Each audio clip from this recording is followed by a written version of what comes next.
name of my platform is Brightside Parenting. It's got a peppy little intro, happy tune, but I gotta tell you guys, I am sad a lot. I'm sad about autism. I'm sad all the time. And sometimes that sadness can stay in a small corner of my brain and play nice. It stays there, it's in its own little compartment. And then other times, it runs amok. I even have a special audible sigh that I use subconsciously when the weight of that sadness about autism gets too heavy. Now, you may not have a child with autism, and you may not even have a child, but I'm sure that you have your own sadness that takes up its own space in your brain every day. I wish I could take that sadness away, but I can't. But I can offer you some advice today about one coping mechanism that I've found that has started to help me when I actually implement it. What? Sometimes I decide not to feel my sadness for a certain amount of time during the day. I'm not listening to you. You're crazy. Hear me out on this one. I see a certain situation where I want to feel happy. I don't want to be weighed down by this sadness. And so I take the sadness that I feel and I send it to timeout. I put it in that corner in my brain and I tell it that it's not allowed to come out for a certain amount of time. Maybe you need a timeout. Sometimes it's only contained for like 10 seconds. Sometimes I get a minute, an hour, and if we're lucky, even an entire date with my husband.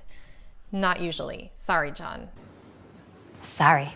Please don't confuse this with me suppressing my emotions. I'm not saying you should walk around pretending to be happy and just stifling your sadness all the time.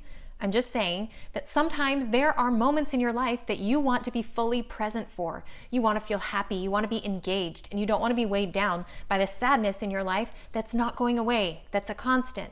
And so you need to tuck it away for a certain amount of time, give it a finish line, set a timer and the sadness can come out at a certain time, like it's a toddler or something, and then enjoy moments that you are blessed to have in your life and keep that sadness from ruining it.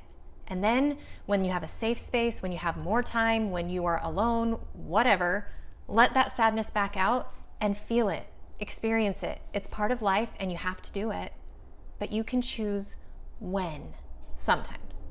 Well, there it is. I'm calling this concept circling back. And if I think about it that way, I decide I'm putting this on the shelf, I'm gonna circle back and feel it later.